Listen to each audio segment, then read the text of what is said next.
Welcome to the channel. This is another review on Apple TV series called Silo.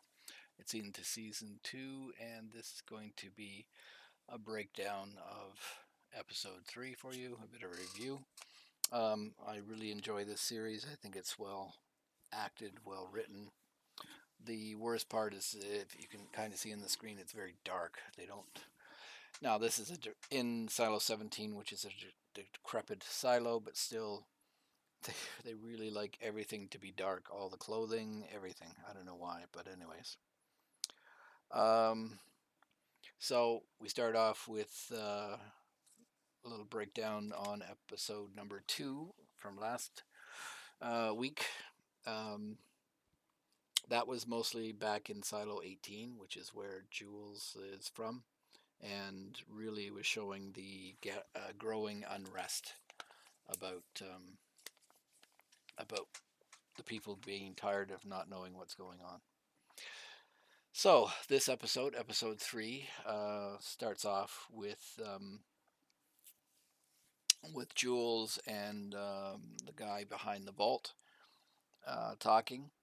Um, we find out that in fact the silo is Silo 17. It's the first time I think it's mentioned by him, and he tells Jules that his name is Solo because he's all alone. So we also learned that.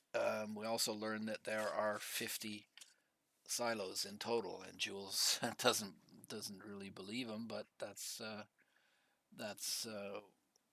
what he tells her there is, and in the book there is. There's actually 51, but sorry, that's spoiler.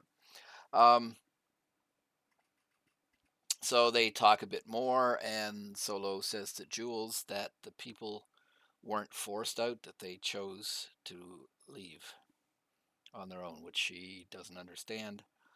Um, so he asks her if she saw Ron, and of course she doesn't know who Ron is because she was in Silo 18. But apparently Ron asked to go out. He, like Juliet, didn't clean, and all he did was write in the dust on the lens that he was supposed to clean the word lies. And you see that in episode 2. There's where she well, actually you see it in episode 1 when she first comes into Silo 17 and in the cafeteria, the words lies on the view screen. um, so when they're talking about Ron a bit more, Solo says, yeah, Ron didn't clean, and then he went around the corner. Um, and no one saw him die. And Jules comes to understand that that is why people left and all died, because they thought that because they didn't see Ron die, which he would have done because he would have had the crap tape, but he went around the corner out of view of the camera and died, so no one ever saw him die. So people started to assume that everything was good outside and that they could leave and go outside. So she comes to realize that that's going to happen to Silo 18 with all the people she cares about because no one saw her die. So she understands she has to get a suit. She has to be able to go back, or at least communicate to Silo 18 that it is not safe outside. So she asked Solo how he survived, and he said that Russell put him in there and told him never to let anybody into the room, that Russell made him his shadow. So Solo is the shadow for the IT director. So he knows everything about what's going on. He just won't say why or what's going on. He won't tell. So now we're on a bit of a timer because Jules knows that she has to either retrieve another suit or make something where she can communicate to Silo 18, because she realizes she smashed the visor on her own helmet, so she can't reuse the same suit. She'll have to find another one. Um, so that's it for um, the start of the episode in Silo 17. They switch back to Silo 18, where we can see the unrest continuing to build. And this is what Jules is concerned about. The people are pushing to get the truth and potentially all go outside. So at that point,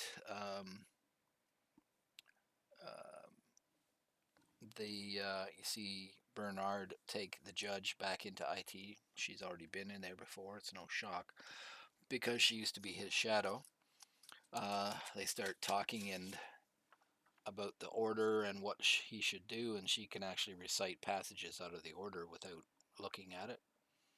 Um, but we get the first lie between Bernard and the judge, in that she asked, did Jules really ask to go out? And he says yes. So we know that there's not 100% trust between the two individuals, even though Bernard does have some affection for the judge and says he uh, needs her. She does provide him some advice, mainly to not go 100% into the order or the pact, whatever they want to call it, to have some outside the box thinking. Um, and the judge asks, "Do you think that Jules is still alive?" And he says no, and she wants to or says what is in the way she went, and he says Silo 17, and she asks him, do you think she could survive there? And he says no. Silo 17 has been dead for a long time. So that explains the conditions of the bodies that Jules had to pass when she went into Silo 17. Um, so really, this episode splits back and forth between the two silos. Um,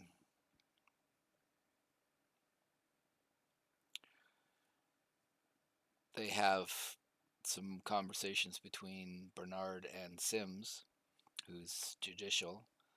Uh, they want to know what's happened to the people they took into custody, and specifically one of the guys that helped Jules spread or try to spread some of the videos off the hard drive. So they go. Sims goes to him and coerces the guy into throwing a firebomb at the sheriff's office. So um, he eventually would do that, which causes more problems because they've started to arrest people for putting the JL logo or graffiti all over the place because it says so to do that in the book.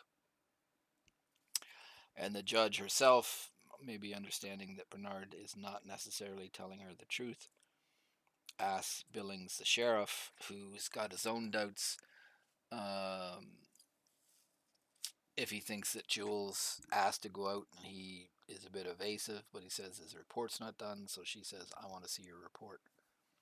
Um, so she's wants to, again, I guess she doesn't believe Bernard 100%, doesn't believe everything that's happened.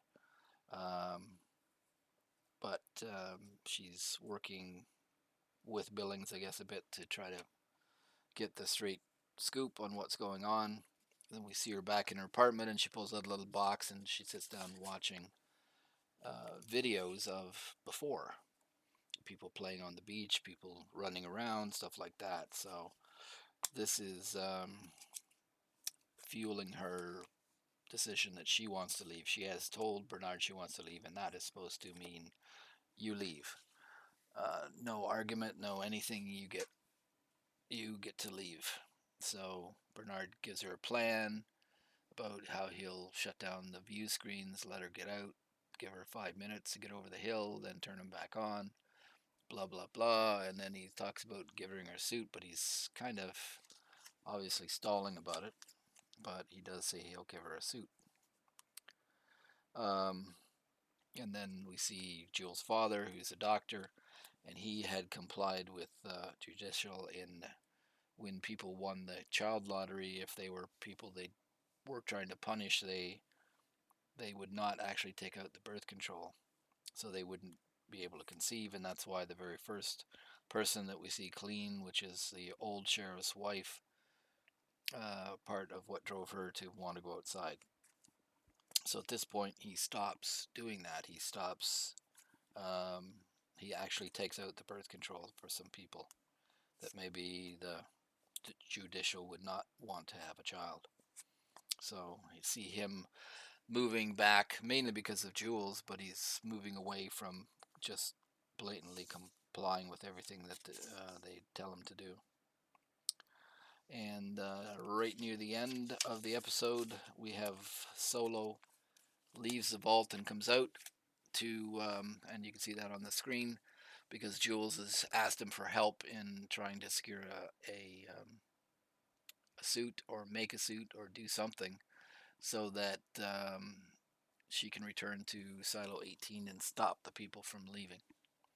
So that's kind of the end of the episode. Not a bad episode.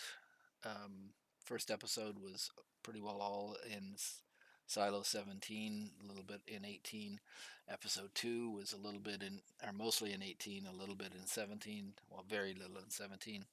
And then this episode is kind of split, jumps back and forth to progress the story. So you're seeing it from two different. Jules is isolated with Solo, doesn't know what's going on in 18. The people in 18 don't know that Jules is alive, but they're pushing for answers. And you see Bernard trying to control everything. So good episode. We'll see what happens in 4, but we're moving the story along. That's a good part of good writing. They got a story, they know where they want to go, and you see it week after week after week building upon itself. So we're seeing Jules attempting, after she's reached 17, attempting to go back, and all that she'll go through to try to get back. We see what's happening. The unrest is building in 18. Oh yeah, there was one point where she's looking around for parts or something that she can use to build the suit, and she sees above the I think it's a board for keys or whatever. Ron lives, which is mirroring what is. She doesn't know this, but is mirroring what's happening back in Silo 18, where they're putting her name up. Jules lives. So more of that's something that we know as opposed to any of the characters that this is happening, and we can see that potentially yes, Silo 18 could in fact do the same thing as Silo 17 and get everybody killed. So that's it. Good episode. Well done. And look forward to the next episode, which will be number 4. Okay.